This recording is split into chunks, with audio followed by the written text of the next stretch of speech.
Hey guys, today I'm going to Steinbach with Laura. Hi! I'm on a gravel road, that's why I'm taking the risk of holding my phone up like that. But for now, we'll just go down here. Don't worry about it. I'm safe. There's no other traffic, right? Anyways. I'm going to Steinbach because I have a Zoom call booked with a friend of mine. We met a year ago at a conference, and then we saw each other again. He lives in Ontario, and I'm going to ask for his help on this project to see if he can help me understand the numbers. Because when I talk to people, they act like they care about me, and you know what, they probably do. But when I get them to try to think with me about real numbers, they just go with the easiest solution. So with this property I'm looking at, there's a duplex, and the easiest way and the most likely way to just make it all work is to just pay $500,000 with a mortgage, and it cash flows, and it's great. It's a win, they tell me. And they say, don't, it's too complicated trying to do something creative, some weird structuring, there's a million ways to do this structuring to make a win-win. See, if the only way they tell me, and this is word for word, they said to basically lowball them, the seller, get a cheap ass price.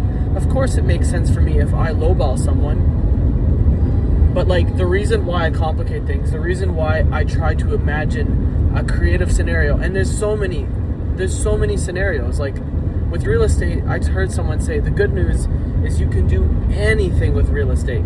The bad news is you can do anything. So yeah, it gets complicated. But all you have to do is find a scenario that works for you, and then negotiate to see if someone else is willing to do that scenario. The main thing is do they need their money today? When you buy their property, do they need the money for like the next house they're gonna buy? In this case, the seller does not need the money. They might want the money, but they don't need the money.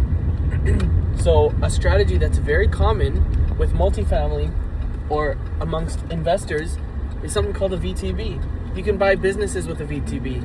It's basically where the owner finances you part or whole of the amount.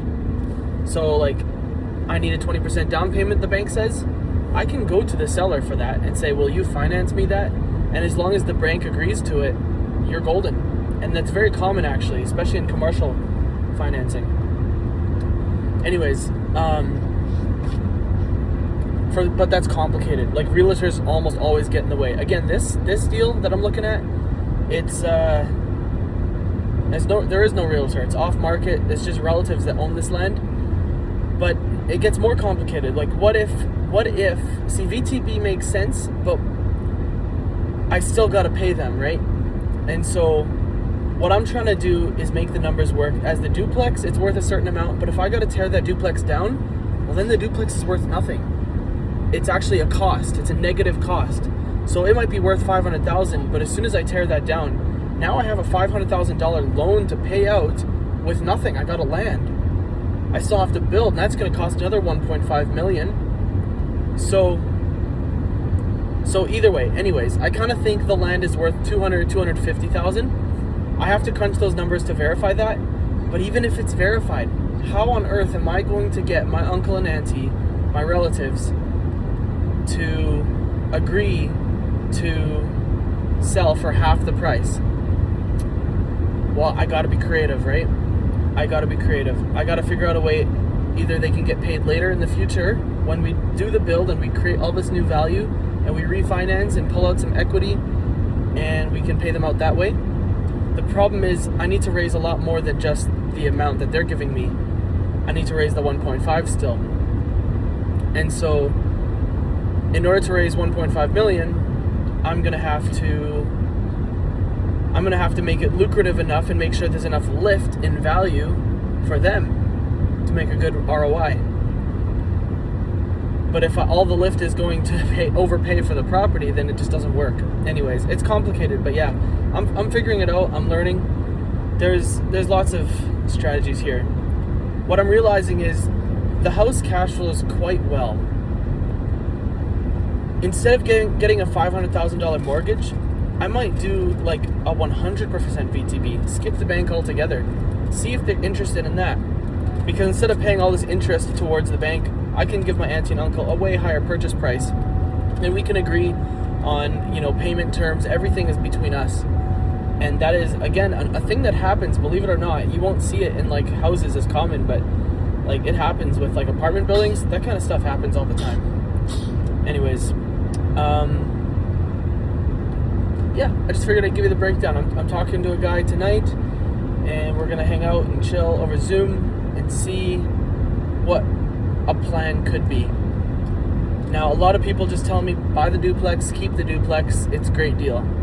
And you know what? They're probably right. They're probably right. And it's better than nothing. It's great. Especially for my second investment. It's great. I can't complain. But there is no sense in purposely avoiding the hard thinking. What if?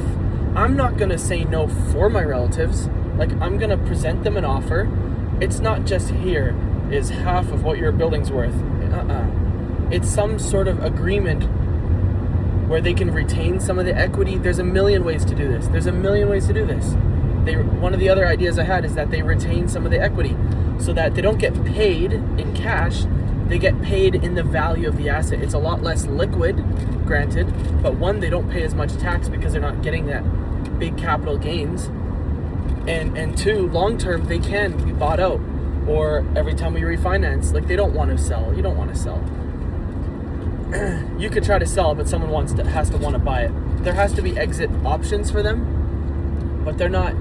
Yeah, there has to be exit strategies, right? Multiple different plan A, plan B, depending on, like, what their goals are. But we can do an agreement for that, like, the next 3 to 5 years, while we get the rezoning, while we get the site plan. Once the building is built and stabilized, we can make an arrangement that they can get bought out.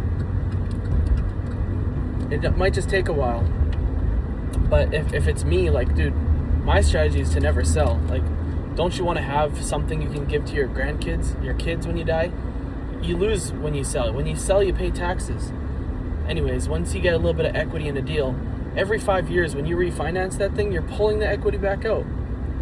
Or 10 years later, you pull a big chunk out. And that's tax-free because it's a loan. And who pays that loan? The tenants. And it's a safe business model because because the banks will invest in it. The banks won't lend you to buy stocks, but they'll lend you 5 to 7 times what you put in to buy real estate. Real estate is known for being safe if you don't overpay. Yeah, I could go on and on, but exciting stuff. Say bye, Tiny. She won't say bye yet. Take care, guys. See you in the next one.